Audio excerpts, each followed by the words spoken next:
Bienvenidos a Raíces, el podcast del curso sobre la Biblia del Instituto de Humanidades Ángel Ayala y del Instituto Bíblico Oriental de León.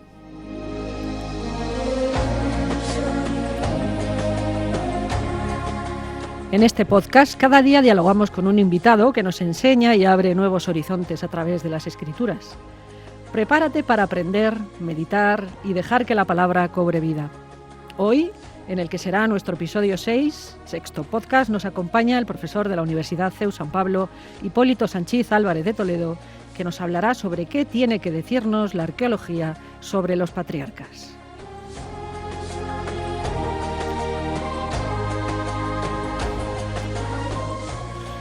Querido Hipólito, buenas tardes. ¿Qué tal, Mar? ¿Cómo estás? Bueno, pues como habrán podido comprobar, hoy Hipólito no está al frente del barco porque él ha sido el encargado de ofrecer la ponencia de este martes del curso de Biblia sobre el Génesis y bueno, será un placer conversar con él sobre la figura de los patriarcas y su relación con la arqueología. Pero antes yo creo que tenemos que comenzar, ¿no? Como siempre, dejando que nuestro invitado se presente. ¿Nos cuentas, Hipólito? Bueno, yo me definiría como un orientalista frustrado. ¿Por qué? Porque en principio, yo soy historiador y he hecho temas relacionados con arqueología, he incluso dirigido una pequeña excavación en Trujillo y he excavado bastante. Pero en principio mi especialidad iba a ser Mesopotamia. Pero ¿cuál ha sido el problema? El problema es que desde 1991 están en guerra. No he podido pisarlo nunca. He hecho la tesis doctoral sobre Mesopotamia, la ciudad de Shuruppak, donde los dioses se reunieron para ordenar el diluvio. Pero bueno, y para pasar el mono, entonces, por así decirlo, me he dedicado a temas de arqueología bíblica. Un poco he excavado 2 veces en Israel, es decir, nunca he podido excavar en Irak, pero sí, por lo menos una vez de estudiante y otra vez de supervisor de 2 catas, conseguí excavar en Israel, donde la verdad he conseguido buenos amigos y una maravilla de recuerdos. Qué maravilla, Poli. Menos mal que ha salido el orientalista. Y antes de entrar de lleno en la cuestión de hoy, ¿qué tal tu experiencia como arqueólogo en Tierra Santa? Pues la verdad, muy bien, porque las 2 veces que he estado, las 2 veces adelgacé entre 11 y 15 kilos, para empezar, porque el trabajo es inmenso. Y lo curioso es que las 2 veces fueron en julio. Y os aseguro que hace más calor excavando en Jaén que en Israel, ¿eh? Sí. Pero vamos, muchísimo más. Pero la experiencia fue alucinante porque esos son yacimientos arqueológicos de verdad y no lo que tenemos aquí. Es decir, son lugares donde hay ciudades desde casi, la primera ciudad, entre comillas, es Jericó, del 9000 a.C. Y entonces tú vas ahí andando alrededor de un río, por ejemplo, el río Kishon, cerca de Haifa, con un arqueólogo israelí y mi amigo Shalom Yankelevich. Y Shalom me decía, mira, ¿ves ese montículo que hay aquí? Y dice, no, eso no es un montículo, eso es una ciudad romana. Dice, vale. Y esto de aquí, esto es calcolítico, esto es hierro 2, esto es hasta arriba. Y cuando estás en el yacimiento excavando, empiezas a excavar, te empieza a salir material, cada vez más niveles, y empiezas a bajar, y no sabes muy bien cómo, pero te encuentras a 4 metros ya de profundidad. Y ahí hay niveles, y sigue habiendo material, y más cerámica, y más de todo. O sea, es increíble. O sea, es un verdadero placer, me imagino. Mi amigo Shalom, que trabajó 40 años para la Dirección General de Antigüedades israelí, me comentaba que tienen de las excavaciones, tienen tanto material que tienen naves llenas y llenas y llenas y llenas. Incluso alguna vez se estaban empezando a plantearse en venderlo para ver qué puñetas hacen con tanto. Bueno, es un poco también lo que pasa en Roma. No sé si cada vez que tienen que hacer el metro, cada vez que tenían que abrir una estación de metro, lo pasaban fatal, porque allá no paraban de aparecer cosas. Correcto. Es tipo eso. Y yo, medio en broma, medio en serio, digo a los arqueólogos españoles que hasta que no excavas en Oriente Próximo, no has excavado. Eso no es arqueología. Oye, y durante la ponencia de hoy has dicho que... Te iba a preguntar qué tal se han llevado Biblia y arqueología, pero un poco me lo has contestado porque nos has dicho que es una disciplina muy discutida. Sí. ¿Por qué? Muy discutida por el propio nombre, para empezar. Viniendo del minimalismo bíblico y un poco las corrientes de arqueólogos israelíes de los 70 y de los 80, pues se empieza a cuestionar el propio nombre, porque dicen, bueno, esto es como si a la arqueología de Grecia la llamas arqueología homérica. No todo es Homero, ¿verdad? Pero claro, ante eso yo lo que respondo es que la Biblia te da tal cantidad de información, además una información sincrónica y diacrónica. Es que son 2000 años de historias. Que es tal oleada de información que no lo puedes ignorar. Lo siento, pero es que siempre en Oriente Próximo tienes que tener referencia a la Biblia, porque te da un montón de información, especialmente en el primer milenio. En el segundo milenio puede ser más vago, como acabamos de ver, que las posibles referencias a los patriarcas por la arqueología son más bien vagas y de contexto. Sí, nos has comentado también, ¿no?, que quizá la arqueología bíblica no te da certezas o no puede demostrar las cosas, pero sí ponerlas en contexto, ¿no? Exactamente. Y demostrar que ese contexto es cierto. Pues ahora sí, ya entrando en materia, ¿qué nos cuenta, porque esta ha sido la ponencia de hoy, qué nos puede decir la arqueología sobre los patriarcas? Bueno, para empezar, como bien acabas de decir, temas relacionados con el contexto, porque obviamente no hemos encontrado un campamento nómada que podemos decir ese es el campamento de Abraham. ¿Por qué? Pues no. Además, los campamentos nómadas, unos se parecen mucho los unos a los otros. Es decir, porque son relativamente pobres de material, en fin. Y lo que sí es el contexto. El contexto de muchas de las historias de la Biblia lo tenemos en la arqueología.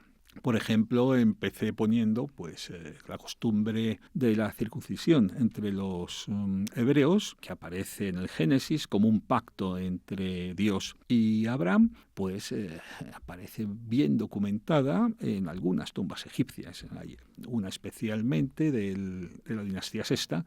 Pues vemos cómo el difunto, por alguna razón que yo no termino de ver, se dibujó siendo pelado, haciéndole esta circuncisión. Y además con textos en egipcio donde los participantes de la circuncisión, el que le sujetaba el cirujano, iban diciendo cosas. Pero vamos a ver, esto es... Yo la verdad es que a mí me parece que es como si tú te retratas y te están haciendo la vasectomía. No sé es decir, yo no sé qué estaba pensando el hombre el visir de esta tumba de la dinastía sexta para hacerse eso, pero sería por algo. No sé si para demostrar su virilidad, ni idea. Esto no lo podemos saber. Eso no lo podemos saber. Yo creo que esta ilustración la tenemos que compartir con nuestros oyentes.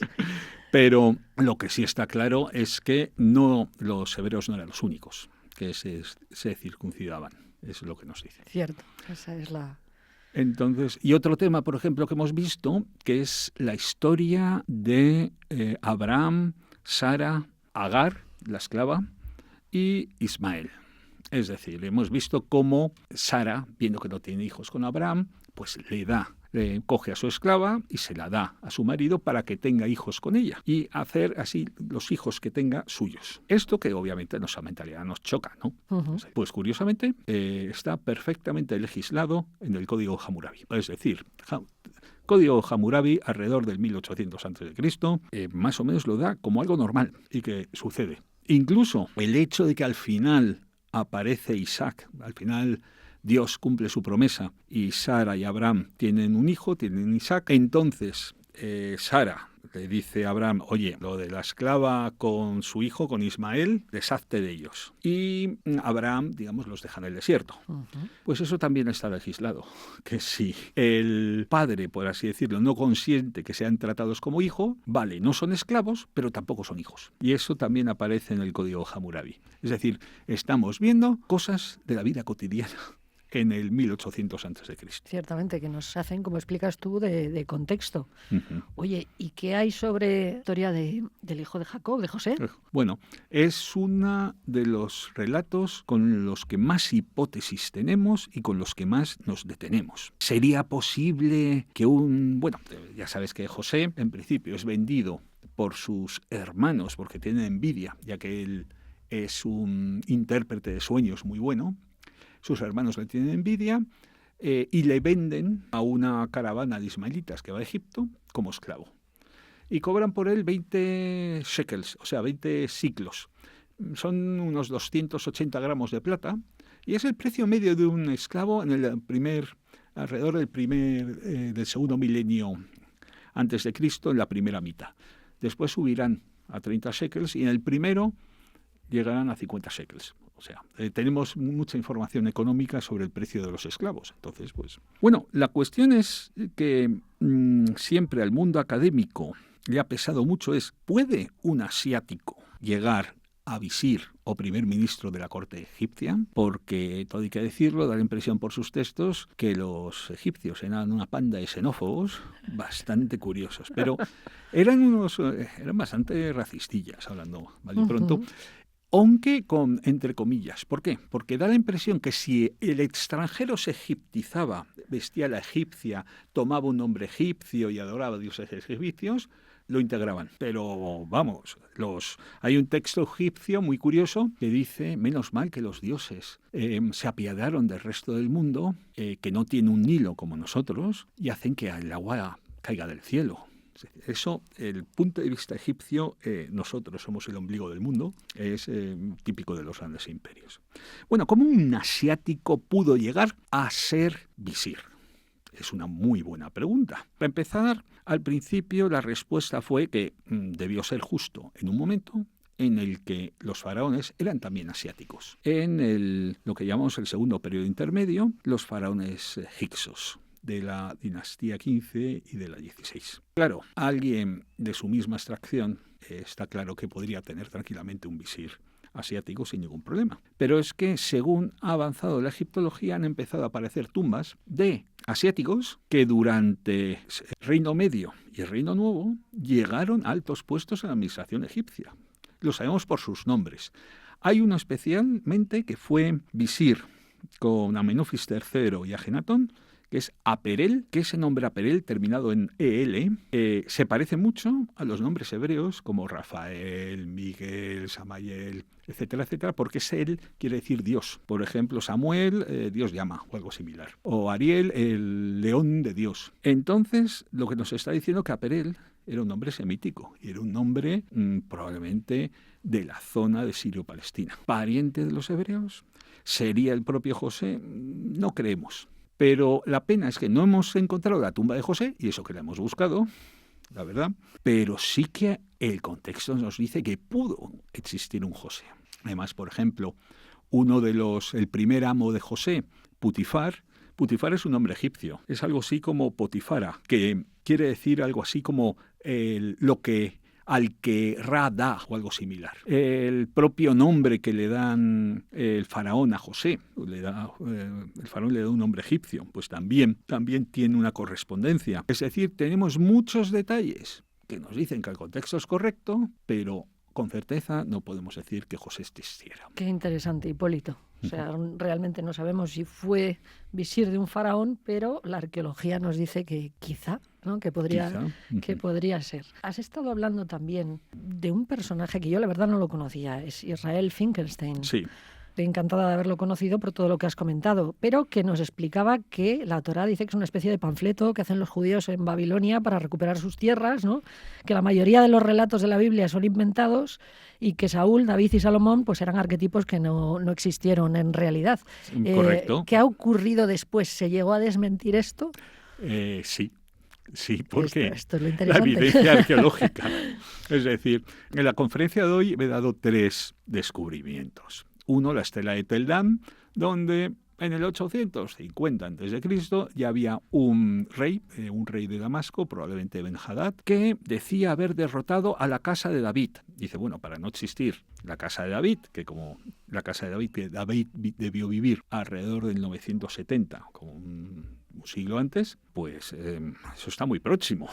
Es decir, por lo menos en el 850 había alguien que sí consideraba que la casa de David había existido y que David había existido. Uh-huh. Eso para empezar. Después, claro, sobre todo los biblistas decían que, claro, que si en realidad, sí, tradición oral, pero muchos de los relatos obviamente nunca son inventados después del exilio, el minimalismo bíblico está atacando, y que es imposible que hubiera textos anteriores al calendario de Gesser, hacia el año 1000, para poner una fecha. Bueno, pues como no, aparece una astraca, es decir, un trozo de cerámica con un ejercicio de escriba del 1200 a.C., donde se ve que el contexto es hebreo muy primitivo, recién llegados a la tierra prometida probablemente, donde se ve que sí tenían escritura. No solo eso, sino para más cachondeo, es un ejercicio de entrenamiento de un escriba donde escribe varias veces el abecedario. Qué bueno. Es decir, como tonterías las justas. Y ya sobre el tema de que si la Biblia, los 5 primeros libros, se los inventaron después del exilio de Babilonia, es todo muy reciente y son textos de ahí que, bueno, que tradiciones hay muy pocas, antiguas. Pues bueno, pues aparece en 73, al sur de Jerusalén, el Valle del Ginón, una tumba en la cual el difunto es enterrado con 2 rollitos de plata. Esos rollitos de plata funcionaban como amuletos. ¿Y qué había en esos rollitos de plata? Una oración, la oración sacerdotal, que sale en el libro de los números, directamente. Que el Señor te ilumine su haz sobre ti, etcétera, etcétera, etcétera. Y teniendo en cuenta la fecha de la tumba, que es alrededor del reinado de Josías, sobre el 610-600 a.C., es decir, antes del exilio de Babilonia, nos está diciendo que muy probablemente ya existían textos. Es decir, que muchos de los textos que hay en el Pentateuco probablemente tengan un contexto y hayan sido formados a través de textos anteriores. ¿Qué tanto por ciento? Pues eso obviamente se los dejo a los de la crítica textual y a los filólogos que hagan sus virguerías. Pero lo que está claro es que la Biblia es mucho más antigua de lo que los minimalistas y el amigo Wittgenstein en su día decía. Todos estos descubrimientos lo que provocaron es que ahora Biblia y arqueología se vuelvan a dar la mano. Ya estuvieron separadas unos decenios y ahora como respetándose los unos de la una a la otra, como estamos encontrando cierta paz. Qué interesante, Hipólito.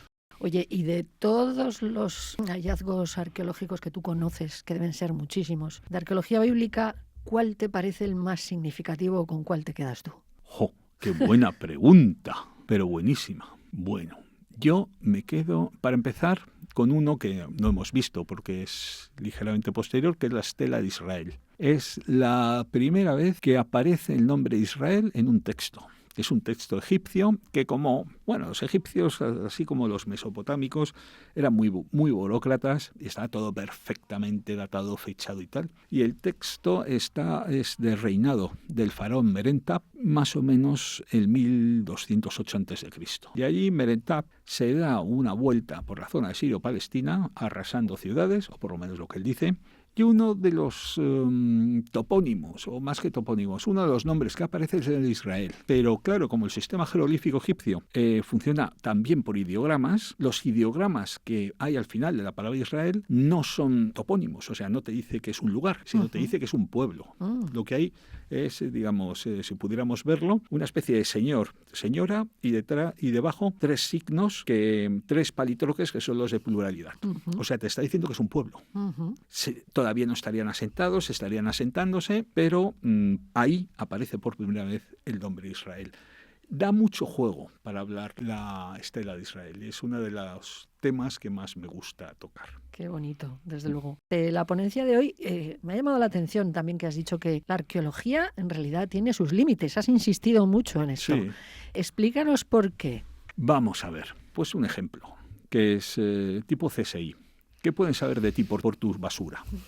Pueden saber tus hábitos alimenticios, obviamente, ciertos usos, ciertas cuestiones, pero realmente no pueden decirte exactamente lo que piensas.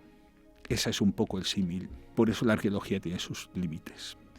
Bueno, Hipólito, pues me parece que tenemos que ir terminando, lamentablemente, porque esto estaba apasionante, como siempre, todo lo que nos cuentas. Muchísimas gracias, Mar. Muchísimas gracias a ti por acompañarnos en este recorrido por la arqueología de los patriarcas y, bueno, esperamos poder volver a escucharte en otro curso.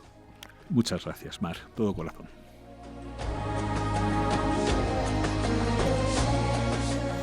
Este ha sido el 6º episodio de 11. El próximo día nos acompañará la profesora de la Universidad Eclesiástica de San Damaso, Sonia Ortega Sandeogracias, con el tema El Génesis y la teología del cuerpo de San Juan Pablo II.